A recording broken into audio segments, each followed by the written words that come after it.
Hi, I'm Kenna Danielle, and you are listening to Lone Star Community Radio on 104.5 KCZWLP Conroe and 106.1 KZCCLP Conroe and worldwide on irlonestar.com.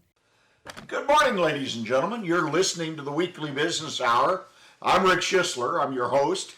I'm a Silver Fox advisor and also the founder of OneBestConsult.com. Well, welcome to today's show, and thank you to Lone Star Community Radio for broadcasting our show today. Lone Star is located in Conroe, Texas, the fastest growing city with under 100,000 population in the entire country. So it's a great place to be if you want to talk about business. First question of the day, I'd love to start here. What is the weather like outside today where you are? You know, it's that time of year where many of us experience what I call weather extremes. Hurricanes, droughts, wildfires, tornadoes, all kinds of different extreme weather, particularly this time of the year. Have you prepared your business for these extremes? I'm talking about preparation, not just that your business survives and withstands the storm, the flood, whatever comes your way, but prepare your business perhaps to be able to maintain and stay open for business. Now, no doubt, if you have a flood or a hurricane, you got to shut down, employees, yourself need to go home. But I'm talking about once it's safe to go back to work, are you in a position in your business to continue to do business as usual, considering the circumstances around you? This is a little different kind of preparation, and I encourage you to ask yourself the full question: are you prepared for the extreme weather that potentially could come your way? The Weekly Business Hour is where Montgomery County and businesses throughout the world, since the invent of the internet, come to talk about the latest in business news, ideas to improve their businesses, and be part of conversations that can make a real difference in their business today. That's what we're all about, and we welcome you who are new perhaps to the conversation today.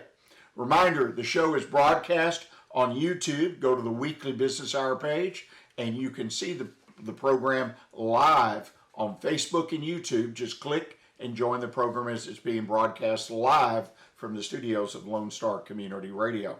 Also, another reminder real quick, love questions, love to hear from people. Send us your questions, comments about the show, even questions about your own business. You know, we have a mailbag here, and from time to time, I will bring those questions on the air and provide answers. Otherwise, I'll just email you back. So please, send us an email. It's real simple, onebestconsult@gmail.com. That's onebestconsult@gmail.com. Recently, the Weekly Business Hour made a stop in Cleveland, Ohio, and while we were there, we stopped in to visit with Scott Snider. Scott is the president of the Exit Planning Institute. He has a wonderful background as an entrepreneur as well as a servant leader in his community. Scott will offer some ideas and tips for our conversation and how to maximize your return when you exit your business. He'll also share the experiences of being an entrepreneur and helping business owners grow their own business. You can find out more information about Scott and the Exit Planning Institute by going to www.exit-planning-institute.org. So for now, sit back and listen to our conversation with Mr. Scott Snider of the Exit Planning Institute. Well, ladies and gentlemen, we're out and about today. Believe it or not, we're in Cleveland, Ohio. Boy, it's so much cooler here than it is in the Houston, Texas area, Conroe, Montgomery County. But we have a special guest with us today, Scott Snider. Scott's had a wonderful business history, brings a tremendous expertise in building and exiting businesses. He's a leader. He's a lifetime entrepreneur, growth specialist, and he's president of the Exit Planning Institute. Scott, thanks for taking time to talk to us today. Yeah, I appreciate it. Thank you. I'm really excited to be here. Always love having an entrepreneurial or value acceleration type conversation for sure. Well, I'm hoping you'll give some great tips and ideas to our listeners, small business people today who are our primary listeners, business owners. They need all the guidance they can get, and hopefully they will take time. One of the things I push in my consulting work, take time to learn. So, well, let's get started. I mean, wow, we're coming off the back end of a pandemic. Yeah. Tremendous challenges for small business, all people around the world. I mean, major event. And we're talking that there's apparently the folks that are in my age bracket are reached an age and they're selling their businesses. They're exiting their businesses. So you must be a busy guy. Yeah, without doubt. I think that our pandemic gave a different perspective to many people. I think that what I love about particularly the baby boomer business owners, which is they own a good chunk, something like 65% of lower middle market American businesses. I love their ability to handle crisis, right? So I think they're kind of known for that as a generation, but I think that you can only take so many punches before you're like, you know what? I think that it's time to think about what's next. Maybe I have grandkids, maybe I want a smaller company, maybe I want to do some coaching. Maybe I just want to relax because I've been building a company for 20 or 35 something years. And so I think we're seeing companies wanting to exit now because of that. And I also think that we're seeing some companies that are exiting because perhaps it's a little bit of a forced exit. It's kind of in front of them in there, or honestly, they're a lot of our clients, right? Our clients are advisors that are representing owners. They're talking about the potential raise in capital gains tax. So I think there's multiple things that we're seeing coming out on the back end of this pandemic that are kind of giving a different mindset to many owners, not just baby boomers, but really across the board, certainly. Yeah, I definitely agree with you. I see in my personal practice, plus my study and reading, that there's an acceleration of this has been projected for some years. The baby boomers will cash out or exit. The pandemic has pushed people along. They don't want to fight fight all the different problems and challenges that were unusual, the PPP loans, all the things they had to do, and decisions about employees that they never thought would be called on that. So yeah, there's an accelerating issue. I think, in fact, I almost believe, I'll ask you this question. Everybody's pushing for the exit. Is the exit getting too crowded? Are there enough people on the other side willing to or able to buy businesses? Are we flooding the market? Yeah, no, I think that you're right. I think really most owners are going to go to market and they're not going to be able to sell. So they're really going to get kind of smacked in the face and be like, man, I thought I wanted to exit, but I think I'm in this thing for another 2 or 3 years, right? And I think that if you looked at any regular national statistics, something like 70% of companies put on the private capital market or in the private market today don't sell, or they sell for a haircut. So I think what we see is a lot of businesses perhaps coming to market and then coming off the market because either no one was interested or the owner had this, that didn't get the price that they either wanted or frankly needed to fill that wealth gap. But on the back end, I think private equity didn't buy a lot of companies in 2020. So I think if you have a company that showcase you could pivot through the pandemic, super innovative, great people, great product, great customers, I think you potentially could sell at a premium. And what I'm seeing is that we get approached a lot of times by younger folks, perhaps in their late 30s, 40s, maybe even their young 30s, that might be going through like an MBA type program. And I don't think we see it very much now, but I think it's something that could be something that we see in the future, is these folks in their 30s and 40s actually crowdfunding and buying a company together. And so we were like talking to Stanford the other day, and they had questions about, do you think that this could be something that comes to market? Because I think that particularly the millennials, so I think, people in their 30s call it, or early 30s, I think they're some of the most entrepreneurial people. I think they're probably as entrepreneurial as the baby boomers, but millennials carry a lot more debt because they went to college and they went frankly to MBA programs, law schools, all of this stuff. So I just don't think that they have the funding yet. So I think there is buyers on the other side. We certainly are interested in buying companies, and a part of another firm that we own called Snider Premier Growth. But I think that most owners will get kind of pushed back, they'll hunker down for another 1 or 2 years. And to your earlier point, I think that we are finally going to start to see this flood of baby boomers come to the market that we've been talking about. And if you're primed for exit planning, we're going to really see it take place. We've prepared, and the big game has come. So for those advisors that are out there helping owners, I think we'll see companies have a significant change and get back on the market and sell. Well, and I'm glad to hear that, like you pointed out so wisely, there are alternative sources for buyers. There are. Because, and I've talked to people, and some people, as you talk at this level of the conversation, are concerned about the millennials and the Xers stepping up, right? Yeah. Want to own businesses. And of course, there's one thing for starting a business versus just buying existing. Two really different animals in so many ways. Very different. They are very different. I also think that, I like to teach a lot to owners is multiple bites of the apple. Again, those baby boomers that are probably the most immediate people coming to market right now to sell their companies, I think they think about their exit as one bite of the apple. And I actually think that to de-risk, not necessarily your business, but to de-risk your personal financial portfolio, there's multiple bites of the apple that could be had. So talk about employees, people in their 50s or 40s that are qualified, that have been perhaps at the company for a long time, have experienced or exhibited an owner's type of mindset.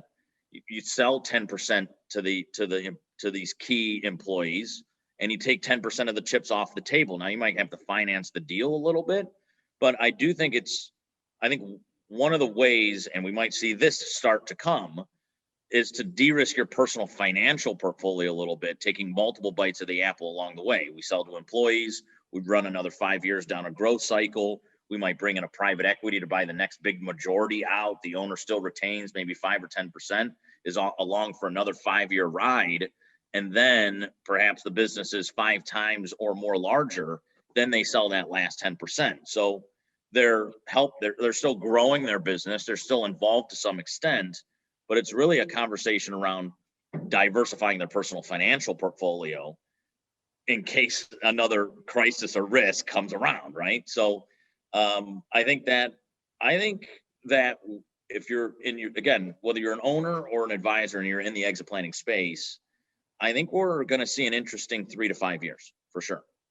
You make a great point in the diversification of portfolio as part of the overall consideration of managing, growing, and exiting your business. And one of the things you missed, and I hope people didn't glide right over their heads, but the idea that you can offer employees a piece of the business. Because right now, everybody I know that's trying to hire, everybody I personally know and talk to, are scrambling and to develop a strategy, which some people are. It's some great ideas are popping up out there. They're able to hire the, reduced labor pool that's available. So employee ownership perhaps should be part of short-term and long-term planning. And as you say, a great way to diversify your portfolio. I really like that idea. Yeah, no doubt. I think that many owners think about their business as a business, as an operating entity, and they don't think about it as just another asset inside of their portfolio. Now, it's probably 80 or 90% of their total portfolio, but it's just another asset. But yeah, I think that especially in the people in their 40s and 30s, I think having an incentive to have equity in a company someday, and yes, you're going to have to buy in to the company, but I think it's an interesting way to retain great talent. It's something that even here at my company, we've already have some of the people at the director type. We have 20 people here and we have a couple of directors, and they've already expressed, given we have this kind of what we would call a value acceleration kind of mindset, they know that Chris and I, this is a family business, my father, Chris, who is, from operationally basically totally outside of the business right now, that along the way, it's a unique way for me to think about how do I buy dad's 51% over the next 5 years. Well, maybe maybe some of my employees buy that. And this way I could retain top talent and have people with a little bit of skin in the game. I think a lot of owners think ESOPs, but in today's world, there's many different ways for employee ownership, but nonetheless, I think an interesting option for sure. Yeah, it definitely needs some consideration. Well, I'll tell you, Scott, believe it or not, we've gotten through this first segment of the conversation. Some wonderful points have been made. Ladies and gentlemen, we're going to take a short commercial break, and when we come back, we're going to continue our conversation with Scott and talk about growing and accelerating your business and how you can get more out of it. So please stay with us and we'll be right back with you. Hey y'all, it's DJ Mike from Dance Time in Texas.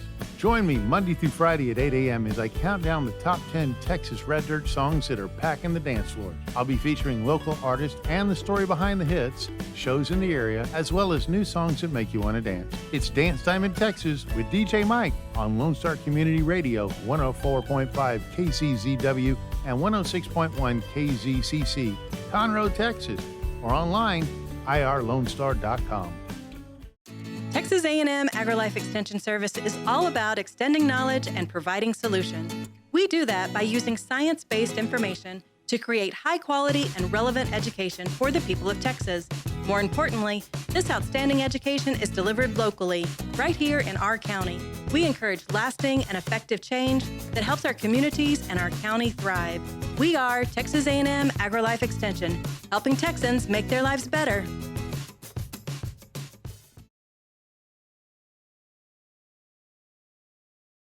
Well, welcome back, ladies and gentlemen. We've been having a conversation today with Mr. Scott Snider. Scott is the president of the Exit Planning Institute, the nationally known entity that provides through its various members services to businesses, small businesses, medium-sized businesses with exit planning strategies and execution. So, Scott, when we went to break, we were talking about consideration of my business as a part of a portfolio and how I should position that part of what I have beyond that operational business. But I'd like to kind of jump over and talk about growing our business.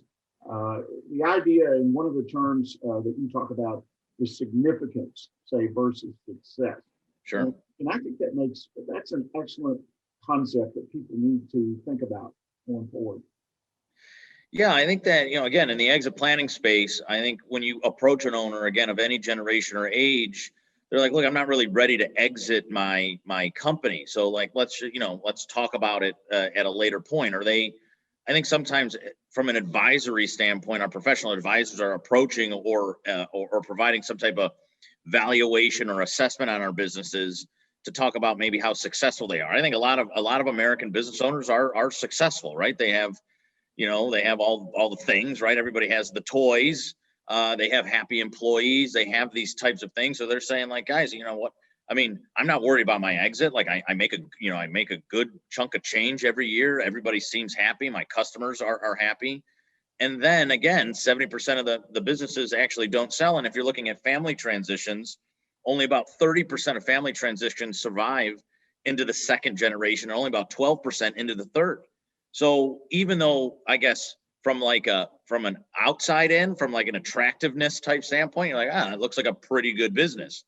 And then they go to market and they don't sell because they found out that they really weren't all that ready. So I started talking about not just being successful, but being significant. And a significant company is one that's valuable and transferable during good times and bad, and that aligns to the owner's personal plan and the personal financial plan of the owner, to kind of connect these three dots that I think lives in really any person's life, but certainly a business owner's life. So how do I connect my business stuff to my personal stuff and to my personal financial stuff? So yeah, we've kind of changed our messaging a little bit to say, look, I know that you're probably pretty successful right now, but that does not mean that you're going to actually be able to transition this largest asset. And so let's move from a successful business to something that's significant and align it to these three aspects of your life: business, personal, and financial. And that message, I think, is so important.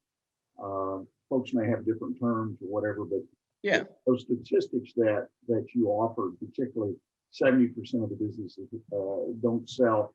We've heard that from other folks on the show that do exit planning, do exit guidance or whatever. Sure. So people need to wake up. And if you own a business and you're listening, you need to consider that. And then, of course, contact people like Scott and some of the other people to understand what you can do differently so you can exit your business successfully.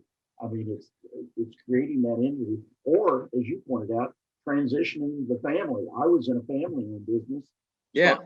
With one location and then bloomed into a number of, then got into different areas, and it became quite large. And the second business was larger than the first. And then it came time, well, there was no consideration except let's just sell it, right? So Right. could have transitioned other ways, but people got to get on board with looking at this thing, take a real, maybe 2 steps back and look at it.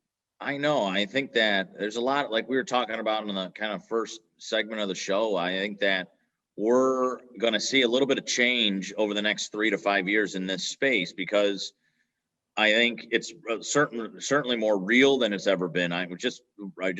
We wrote a blog just today, and we said it's time to get real. Your baby is actually ugly, right? So when we're teaching professional advisors, I don't want to say you're walking on eggshells with an owner, but you wouldn't go up to one of your friends when they just had a baby and they're showing all of the baby pictures, like, my wife just had this baby, this is fantastic, and you just look at those pictures, you go, God, that your son is ugly, right? You'd probably get like knocked out or something, right? I don't have any kids, so I would say, like, I don't know how it feels, but if you told my dad that, probably even today, my dad would be offended. So when we're working with advisors, trying to coach them on how to approach owners on this topic, we probably want to be a little bit sensitive that, particularly again for the baby boomer business owner, they might have grown that thing out of their garage, out of their bedroom, out of a small little office space into something much, much larger than it's ever been over the course of 20, 30, maybe even 40 years. So to tell them that their baby is ugly, it's kind of a touchy subject. But I think at some point, given that we're probably on a pretty good exit run over the next 1 to 10 years, it would be a shame not to just kind of put things on the table and say, maybe not with the exact words, but hey, you guys, like I think you just said, which kind of prompted me with this, is let's just get real. Like, what the reality is here. Your business is successful. You crank out a few $1 million a year. That sounds great, but that doesn't mean that it's going to actually transition. And it doesn't necessarily mean that your employees are very happy, your customers are very entangled, or that it really aligns to like what you want to do outside of your business or your personal financial plan. So, I think for a lot of us, if you're certainly a business owner listening, it's okay. It's okay. Like, our businesses need a little work, and they just probably do. You got to take your car in for a tune-up every so often, and we got to tune up our businesses. And if we do so, and we can accept the fact that our baby's a little bit ugly, well, we could probably make a beautiful thing out of it, and along the way be dropping net profit to the bottom line. So we're increasing our money today and building value for tomorrow. So to me, it's a win-win. And for me, I guess today when we're writing this blog, I just kind of was like, let's just put it out there. Like guys, owner to owner, like, let's just get real about it. Because if we get real about it, we can start doing stuff about it right now so that we change that outcome. And 70% of us actually do sell successful, significant companies. So I think it's time to put things on the table a little bit. Well, and as I alluded to earlier, you've experienced it. It's talked about, that old adage, working on your business, working in your business. And Yeah. That is the hardest thing I find when I start working with someone. In most cases, is they're working on. We got to step out, an hour or two a week to go through the process. One of the things I learned early on from one of the senior advisors of the Silver Fox advisors that I'm a member of, he posed the question is, when do you want to sell your business? How much do you expect to walk away with? And that could be money, that could be other things, like transferring to family members and what happens, and then to whom, and then make that decision. Because those are just 3 principles. And in my case, I won't take a client on unless they'll sit down and we'll work together to answer those questions, because you're building a business, whether it's 5 years, 10 years, 20 years, decisions revolve around certain principles. And you'd be amazed how many people can't complete that exercise. I agree. I think that, I would say for all business owners, for all entrepreneurs, they are passionate individuals. And I was talking to actually one of my buddies today. He texted me in the morning. We're going to an IndyCar race up here in Ohio this weekend. And he said, and he just texted me about it. And he's like, hey man, sorry if I'm like disturbing anything. I was like, dude, I've been working since 6 a.m.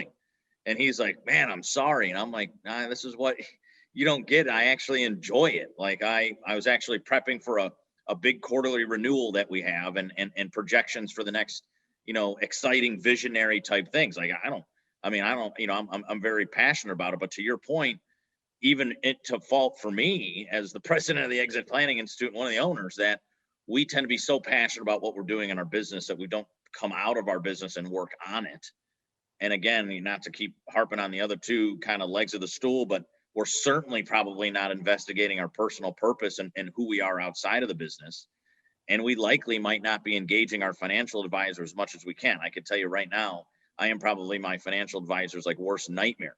Is that, again, as a millennial, we earn to spend. We're about life experiences. So, he's like, Scott, can you put 20K in that account? Because we're going to do some stuff over here. And he goes into the account and it's a week later and there's nothing in it. And he said, Scott, what did you do? And I said, well, I bought 9 acres of land and we're a good deal. So I'm going to, I think I want to build a house there some days. And he's like, Scott, come on, man. But nonetheless, yeah, I totally understand what you're saying. Scott, believe it or not, we've kind of come towards the end of our time together today. I want to put you a seed for future visits at any time. Love to visit with you. If you could give everybody listening to this program a single bit of guidance going forward, what would it be? That is a good question. What I would say, business owner, advisor, any type of listener, simply put, exit planning is simply good business strategy. There's nothing different. There are things that we do every single day in our business that will eventually affect that exit. So why don't we start right now? That's what I would say. Well, amen to that. If folks want to get in touch with you directly, what's the best way for them to do it? Yeah, sure. I appreciate that. I would say 2 ways. Just go on LinkedIn. I share a ton of content each day. So it's Scott Snider, Snider. And you could always pop on our website at earnsepa.com to kind of download research, learn a little bit more about what we talked about today. Well, thanks again. Well, ladies and gentlemen, we're at the end of the conversation and we're going to move on down the road. I enjoyed visiting with you in Cleveland today, and yeah, I got you the other night watching the movie Draft Day. So yeah, with the Cleveland Browns. So that's kind of. We're going to have a good team this year. We're going to have a good team. Maybe they need to do a follow-up to Draft Day. Yeah, sure. Scott, thanks so much and take care. Yeah, appreciate it. Thank you too. Well, ladies and gentlemen, I hope you enjoyed that conversation with Mr. Scott Snider. I think that conversation, interview, whatever you'd like to call it, provided a lot of great insight, not just to the way to really exit your business and maximize the return on your investment of your business, but a lot of good business observations. Scott's a smart guy, and I really appreciate him taking time to join us. Again, if you want more information about Scott and the Exit Planning Institute, just simply go to their website, www.exit-planning-institute.org for more information on what they do. Well, a reminder, a podcast video cast of today's show will be posted on Wednesday of this week at our website, onebestconsult.com. What's coming up in the second half of today's show? Great question, right on the topic. First, we're going to have a conversation with Miss Vicki Johnson. Vicki's the Executive Director of Montgomery County Habitat for Humanity. And then to close out the show, as we typically do, I'm going to offer you my One Best Consult tip of the week. When was the last time you had one idea to increase the revenue of your business? So please stick around. We'll go to break now, and hopefully we'll see you afterwards. Thanks. Second Saturday Divorce Workshop provides unbiased information to help you understand your options and move forward with your life. This divorce workshop is for you if you are contemplating divorce, in the process of divorce, already filed for divorce, or post-divorce. You will explore the emotional, legal, and financial aspects of divorce from professionals who have guided others through divorce. For more information on this divorce workshop, contact SecondSaturdayWoodlands.com or call 832-375-0900. Listen in Mondays at noon to hear Conroe news from local nonprofits, businesses, upcoming events, Conroe Park events, news stories, and information that matters to you with your host, Margie Taylor of Taylorized PR. For more information about being a guest, visit irlonestar.com/Conroe Culture. Welcome back. You're listening to the Weekly Business Hour. And now we're going to have a conversation with Miss Vicki Johnson. Vicki is the Executive Director of Montgomery County's Habitat for Humanity. Running a nonprofit is not unlike running a for-profit business. So Vicki provides some wonderful insight, because Habitat here in Montgomery County has a lot of moving parts. So I hope you'll enjoy this conversation. Please listen as we talk with Vicki Johnson. Well, ladies and gentlemen, as promised, the weekly business hour is out in the community. And today we're lucky enough to stop in and visit with a good friend of the show, the folks at Habitat for Humanity. Vicki Johnson is the executive director, chief cook and bottle wash, right? That's how these nonprofits are. We do a little bit of everything. Vicki, I appreciate you taking time to visit with us today. Well, thank you. Thank you for having me. We're so glad you're stopping by. And we want the community to know what you're doing. So let's just start off and allow you to tell us a little bit about Habitat Humanity in Montgomery County. What is it all about? Yeah, Rick, we're just about, loving your neighbor as yourself. I mean, affordable housing and just trying to create a community where we can all have a decent place to live. We have two amazing programs. We have a new home construction program and a repair program. And we love to work with the community and volunteers and neighbors just to build a better place where we can all thrive. One of the things that, because back when with the church, I volunteered on a Saturday and did a build. And when I think of Habitat, as I suspect most of us, it's about building a home for a family that, is in need. But you do a lot more at Habitat than just building those new homes that, again, my mental picture of Habitat, build a new home, loving family needs a place to live and I contribute. What else does Habitat do on a day-to-day basis? Yeah, you know what, Rick, we prepare those homeowners. When you were working with your church, you saw some amazing families who probably look a lot like the people you run into at your grocery store or at your local delicatessen or at your kids' school or your grandkids' schools. And those homeowners, we have a program set up where we want to empower families to succeed in life.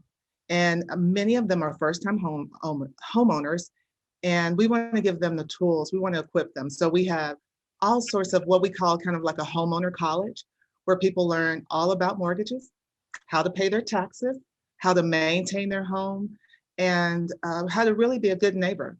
Because every Habitat homeowner not only helps build their own home, but they also help to build their neighbor's home. And that's why I love that whole help your neighbor. It's a hand up, not a handout, where we work together to build a community. One of the things I hope people know is you have a store where you recycle building Right. products and whatnot. Just a brief bit of information about it. Yeah, the Habitat Montgomery County Restore. The Restore model is a model where we receive donations from the community. So, from churches, from your neighbors. And at this time, it's really crazy. A lot of remodels are going on throughout the community. And all of those items come to the Restore and we sell them for a fraction of the cost. And all of those resources, all of those funds go back into the affiliate, the organization, to help build more homes. It's a wonderful place to shop right off of 242. And we accept all sorts of items and keep them out of landfills, keep them out of junkyards in order that we recycle and give back to the community. It's really a great model for us at Habitat. Yeah, I have some friends that actually bought some cabinetry. I was impressed from Yeah. and installed it and refinished it, and it was great. They were happy, and it cost them, like you said, a fraction of what new cabinets. Yeah, So it's a great opportunity. Before we move on, I've got to ask you real quick, though. You mentioned you have a repair program. What is it that you do in the repair area? Oh, Rick, I love our repair program because we have a lot of goals in mind, but the ultimate goal is to give a family a decent place to live. We've been fortunate to partner with foundations and local givers, and we work together with volunteers to help families patch roofs, replace roofs, maybe make modifications for ADA, for bathrooms, all sorts of things, AC. And if you can imagine being in Montgomery County or the greater Houston area now without AC, it could be challenging. But for low to moderate income families who have a problem just meeting making ends meet. Our goal and our heart is to just help them with those repairs. We're so fortunate because most recently, as an affiliate, we became an official veteran bill, aging in place, and women bill. And with veterans, we want to be able to help our veterans. We want to help people age in place well and create a place where they can just grow old and grow old well and safe and have the maintenance they need for their property. So yes, we have an amazing repair program. That's exciting because again, my view was we build these houses, right, for Habitat for Humanity, and yet you do so much. I mean, you're providing opportunities for housing for people, safe, dry, clean housing to repair them if they got a leak, and cover a lot of waterfront. Let me ask you, I mean, one of the things people also might not know is indirectly or directly, when you're out there in the community doing all these things you do, you're helping the local economy, and folks need to hear that. Yeah, you're right, Rick. I mean, we number one, we teach, in our programs, we teach our homeowners, the importance of, paying your property taxes that benefits our local economy, our schools, our infrastructure. So that's critically important. I think last year, our Habitat homeowners paid maybe over $200,000 plus in taxes that goes back into our local economy. So we really teach our homeowners to be good neighbors. But secondly, when we are building our community, sometimes we have to work with subcontractors. And those subcontractors are our neighbors and friends as well. And so they come from the community, small business owners, local businesses, contractors, subcontractors, and it just makes such a difference. And so we'd like to see ourselves as a partner, not only providing social benefits to the community through affordable housing, but also economically, and for what our programs do. Well, there's no doubt in many ways you're contributing from your store, the restore, and the new builds, and all the things, all those moving parts bring in dollars into the economy. Right. If someone is interested in getting involved in the organization, how do they do that? Yeah, I mean, you can find out about opportunities online, but you can also give us a call. Give us a call or check out our website at habitatmctx.org. We would love for you to be involved. Some of our best partners or friends are our neighbors from local organizations, businesses, churches, like you've been involved. And I think it also starts with like fundamental education. A lot of times people don't know. They think Habitat is like a government subsidized program, but just educating them that we are here to empower families and to become productive neighbors and friends of the community. And so, yeah, please, habitatmctx.org, reach out to us, and we'd love for you to get involved in any part of our work. You don't have to swing a hammer to help, is something we say. I know you were out on the construction site, and we'd love to have you back sometime, Rick. Well, it's a lot of fun to do that, and you do feel empowered, especially when the families are working with you. So it's not like, okay, we're going to build this house and hand a set of keys over to somebody. They're actually out there, the entire family, kids and all, working to build, at least in my case, where they're working with us, which made it even that much more rewarding to see how this is really a true benefit to the community. Got to ask you this question. All my business guests, everybody for the last, year, 2 years, all about COVID. We're coming out of it now, whatever that means. What does that look like to your organization? I mean, you mentioned lots of remodeling is going on. So you have a lot of donations of various types of building supplies. What else is happening as a result as we come off this COVID pandemic? Easy to find volunteers or not? What's going on with Habitat for Humanity now? Sure. I'll tell you, we are a volunteer-based organization, Rick, as you know, like you mentioned, your work with the church. We can't do our work without the help of volunteers. I mean, we're a small staff. We have a construction manager, and but we rely heavily on volunteers to help to get the work done. I tell you, COVID was not easy. I'm working on my third year with the organization. So the first year we built 10 houses. During COVID, we were finishing up 9 homes. But I mean, on any given Saturday morning, we have a 30-acre subdivision that was donated the land was donated to us. And we're so honored to steward that because there's a lot of labor and love and volunteer hours in that project. But I tell you, I mean, you go for a busy Saturday morning with hundreds of volunteers, hammers going, nail guns going, everything happening to a whisper. And you try to figure out how are you going to give 9 families a home that you promised when everything's shuttered, because we want to keep our volunteers safe. I mean, that was so critically important to us as an organization. So we went from having hundreds to about 10 workers any given time trying to social distance and build a home. You tell me how that's possible. But I tell you, our construction manager, he pulled it together and made it happen. And we were able to fulfill our promise. This year, it looked a little different. I mean, we went from 9 homes to 4 homes. And that was really hard for us because we had all of the restrictions. I mean, we had a good partner like the John Cooper School who's built 21 homes with us. But we had to also think about the student body and keeping our partners and the children safe who lead that project. And so we are planning to recover strong. We're planning to get back on strategic plan and get back into operations. We're outdoors, but we still follow some of the precautions. But the basic thing is just to try to keep us all safe, but to move forward and try to get beyond the pandemic, saying we understand that there are still some concerns, but we really want to move forward and just trust the good Lord that everything's going to be okay, Well, and there's no doubt everything will be okay. This today is a brighter day. It is. Hey, I appreciate you taking time to visit with us today and speak to the business community about what Habitat for Humanity does. I learned a lot, and I hope our listeners did as well. Vicki, one more time, if I want to get in touch with you to donate, volunteer, or just learn more, what's the best way to do that? Yeah, the best way to do it is check out our website at habitatmctx.org.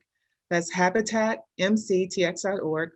And the phone number is 936-441-4337 if anyone wants to give us a call. So thank you so much, Rick, for this time. And I hope that you get a chance to stop by soon and see our work. Oh, I will make a point of it. And thank you. Just make it in the morning, though, when it's cooler. Okay. That time of year, right? Yes. Thank you. And ladies and gentlemen, we're going to go to a commercial break now, and then we'll continue with the show. Well, I hope you enjoyed that conversation with Vicki. Again, I hope you see, as I do, that running nonprofits, particularly when they have as many moving parts, as many different really business or business units as Habitat for Humanity does, that it's important that one who is in charge has great leadership skills, the experience necessary to make it happen day in and day out. And Vicki Johnson sure has that. Well, we're going to take our final break of the day. When we come back, I hope you'll stay with us. I'm going to offer my one best tip of the week entitled, and it's a long one, when was the last time you had one idea, just one, to increase the revenue of your business? So please stay with us. We'll be right back with you. The Texas A&M AgriLife Extension Service has been dedicated to educating Texans for over a century. In 1915, the Extension Program was established under the federal Smith-Lever Act to deliver university knowledge and agricultural research findings directly to the people. Ever since, AgriLife Extension programs have addressed the emerging issues of the day, serving diverse populations across the state. Texans turn to Extension for solutions in horticulture, agriculture, 4-H and youth, and family and consumer sciences. Extension agents respond not only with answers, but also with resources and services that result in significant returns on investment to boost the economy. Join us Fridays at 1 o'clock for the AgriLife Extension Hour. God's Garage is a 501c3 that repairs and gives away cars for free to single moms, widows, and wives of deployed military. You can help God's Garage by donating a vehicle, volunteering your time, or by monetary donation. God's Garage is located at 2106 East Davis, Conroe. If you'd like to learn more about God's Garage, visit our website at godsgarage.org, or you can contact us and we would be glad to come and make a presentation to your group. Well, welcome back, ladies and gentlemen. We're in the final segment of today's show, the Weekly Business Hour. In just a moment, I'm going to offer you my tip of the week. But before I do that, I want to remind you, if you're listening and you're a business in the greater Montgomery County area, you could be a sponsor of this show.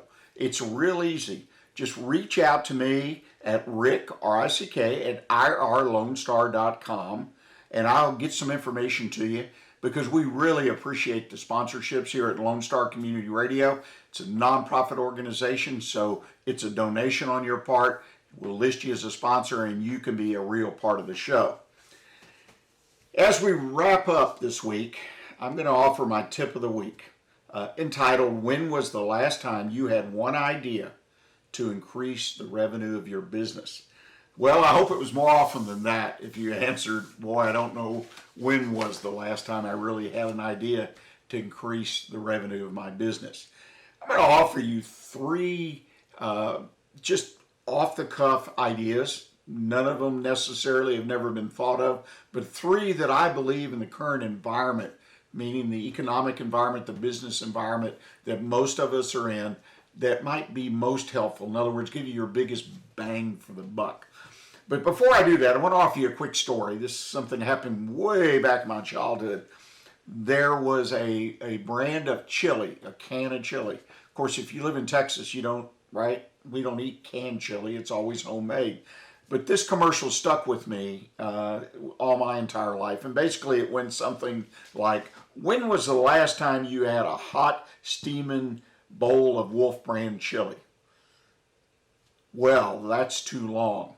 Well, that's my thought today. If you haven't had an idea recently, something that you've tried to increase your revenue, this could be a new product, a new service, it could be tweaking your price list to get more money for the same services, creating a bundle. I mean, the list goes on and on.